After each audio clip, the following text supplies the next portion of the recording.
Tense অংশটা দেখব নতুন করে।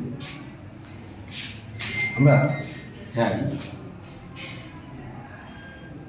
প্রেজেন্ট টেন্স বা প্রেজেন্ট ইনডিফিনিট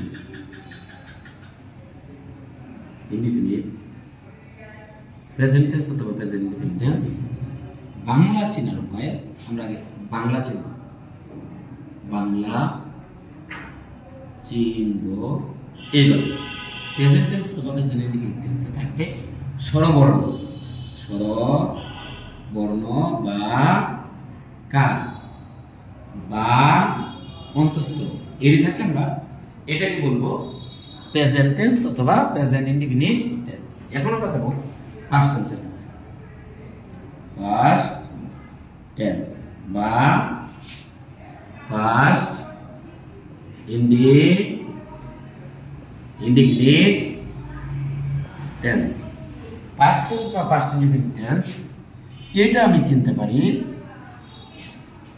ললে লাম লি ল লে লাম লেন লি ত তে তাম তেন তি এর মাধ্যমে অতি সহজভাবে আপনি এটি একসাথে বলতে পারেন ললে লাম লেন লি ততে তাম তেন তি।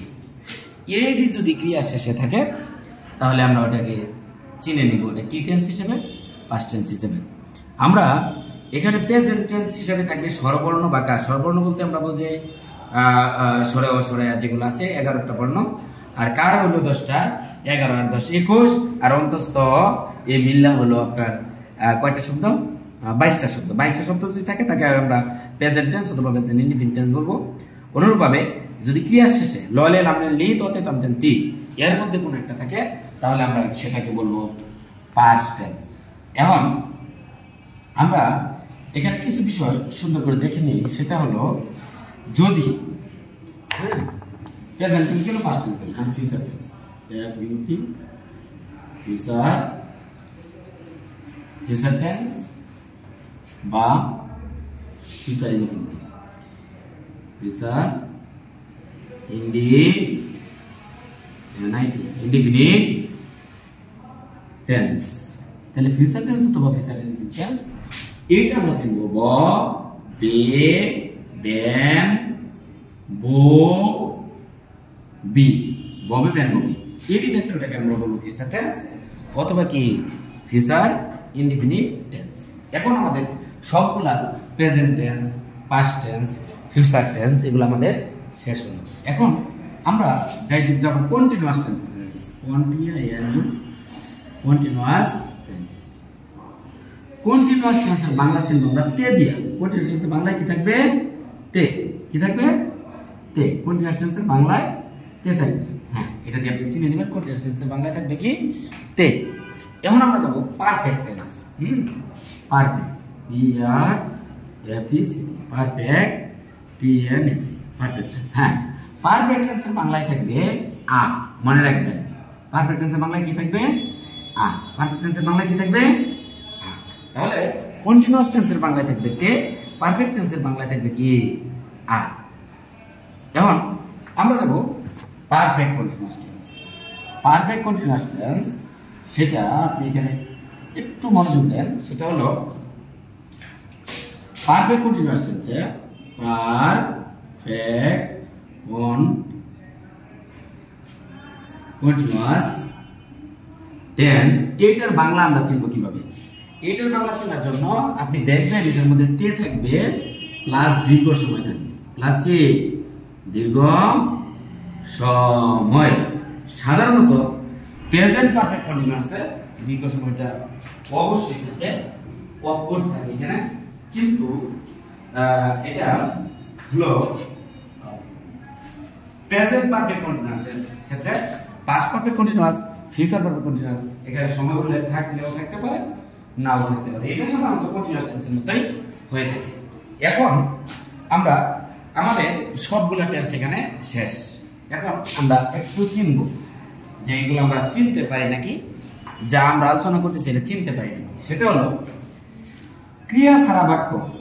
ক্রিয়া, ক্রিয়া মানে কাজ, হ্যাঁ, ক্রিয়া ছাড়া বাক্য, এটা মনে রাখবেন।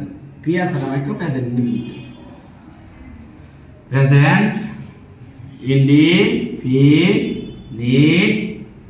Present indefinite. ক্রিয়া ছাড়া বাক্য প্রেজেন্ট ইনডিফিনিট। অর্থাৎ ক্রিয়া ছাড়া বাক্য বলতে কি বুঝাইলাম? ক্রিয়া ছাড়া বাক্য বলতে এখানে হই, হও, হন, আসি, আসো, আসেন এগুলো উজ্জ্ব থাকে। যেমন সে ডাক্তার, সে ডাক্তার, হ্যাঁ, সে এখানে উজ্জ্ব আছে, কি সে হয় একজন ডাক্তার। হয় বলতে এখানে আমরা ইজ বসাইতেছি। ইজ হইলো আপনার, এটা তো ইংরেজি রূপ। আচ্ছা, ইজ প্রেজেন্ট টেন্স, হ্যাঁ, ইংরেজি রূপগুলো আমি আজকে আলোচনা করতেছি না, এখন আলোচনা করতেছি না, পরের অংশে আলোচনা করব। এটা আমাদের টেন্সের পার্ট 1, আমরা পার্ট 2 3 তে এখানে আলোচনা করব। এখন আমি কয়েকটা বাক্য দিই, সেটা হলো তুমি কি করো, তুমি কি করো, এটা কোন টেন্স? কোন টেন্স আপনি বলেন, এটা আপনার জন্য, হ্যাঁ, কোন টেন্স এটা আপনি বলবেন, এটা বলেন কোন টেন্স। এটা আপনি দেখেন তো এটার মধ্যে কি আছে। এটা যে ইনডিফিনিট টেন্সে চিনার উপায়টা কি? স্বরবর্ণ কার অন্তস্থ, এই যে দেখেন তো করো, করো, এখানে দেখেন তো কর যুগ ও আছে নাকি? ও আছে নাকি? এটা প্রত্যক্ষ বা পরোক্ষ ভাবে থাকলে এটা প্রেজেন্ট ইনডিফিনিট টেন্স। এটা হলো আমাদের স্বরবর্ণ। এখন সেজন্য এটা প্রেজেন্ট ইনডিফিনিট টেন্স।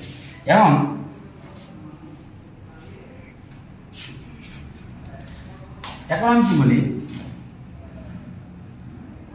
কুকিল, কুকিল, কুহু, কুহু, কুকিল কুহু কুহু ডাকতেছে, তেছে, এটা আপনি বলেন তো এটা কোন টেন্স? এইতে আপনাকে বললাম আমি, তে থাকলে কি? তে থাকলে কি কন্টিনিউয়াস। আর সে ছয়, ছয়ের সাথে কি আছে? একার। একার টাকার কাছ থেকে আসলো, এতে কি একার। তাহলে এখানে কুকিল কুকু ডাকতেছে, তে থাকাতে এটাকে আমরা বলবো, তে থাকাতে এটাকে আমরা বলবো কন্টিনিউয়াস। কিন্তু এই ছয় একার, এই একার আছে, একার, এতে একার, তাহলে এ হলো স্বরবর্ণ, তাহলে প্রেজেন্ট। আর তে থাকাতে কন্টিনিউয়াস, মিললে হলো প্রেজেন্ট কন্টিনিউয়াস। এই তো আমি বলছিলাম স্বরবর্ণ কার থাকলে ওটা প্রেজেন্ট টেন্স অথবা প্রেজেন্ট ইনডিফিনিট টেন্স। আমি যদি স্বরবর্ণের জন্য প্রেজেন্ট ইনডিফিনিট টেন্স বলি, টের জন্য আমাকে বলতে হবে কি? কন্টিনিউয়াস। তাহলে প্রেজেন্ট ইনডিফিনিট কন্টিনিউয়াস কোনো টেন্স নাই। সুতরাং আমরা বলবো এই স্বরবর্ণের জন্য বলবো প্রেজেন্ট, আর তের জন্য বলবো কন্টিনিউয়াস, মিলে হয়ে গেল প্রেজেন্ট কন্টিনিউয়াস। এখন আরো কিছু বাক্য আছে। মা, মা 2 ঘন্টা যাবত, মা 2 ঘন্টা যাবত আমার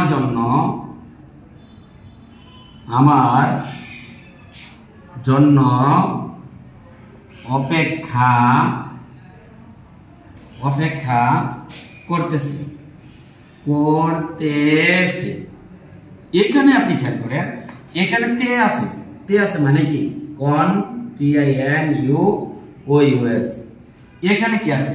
2 ঘন্টা যাবত, 2 ঘন্টা যাবত, এই দুইটা হলো দীর্ঘ সময়।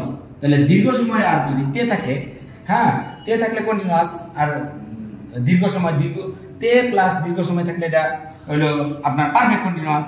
আর অপেক্ষা করতেছে, সোয়াসে এতে কি কার? একার, মিললে হলো একতে একার, মানে এটা প্রেজেন্ট। আর দীর্ঘ সময় প্লাস তে থাকাতে এটা হলো পারফেক্ট, হ্যাঁ, পারফেক্ট। আর মিললে হলো কন্টিনিউয়াস, মিললে হয়ে গেল প্রেজেন্ট পারফেক্ট কন্টিনিউয়াস টেন্স। এখন আমি যদি বলি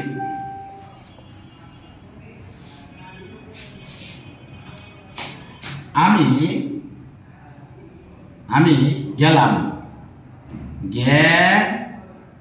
শেষে লাম আছে। আমরা জানি ললে লামলেন লি, ততে তামতেন তি, এই 10টা শব্দ থাকলে ওটা পাস্ট টেন্স। তাহলে আমি গেলাম, এটা হলো পাস্ট ইনডিফিনিট টেন্স। আমি যদি গেলাম না কিয়া, যদি বলি গিয়েছিলাম, গিয়েছিলাম, এই যে শেষে লাম আছে না, এটাও হলো পাস্ট ইনডিফিনিট টেন্স। আর আমির জায়গায় যদি বলি তুমি, তাহলে তুমি, তুই, তাহলে তুই তাহলে কি হবে গিয়েছিলি, এই যে তুই গিয়েছিলি, তুমি, তুমি গিয়েছিলে, আর তুমি জায়গায় যদি বলি তুই, তাহলে কি হতেছে তুই গিয়েছিলি, তাহলে এটাও পাস্ট টেন্স। আমরা এই পর্বে টেন্সের বাংলাগুলো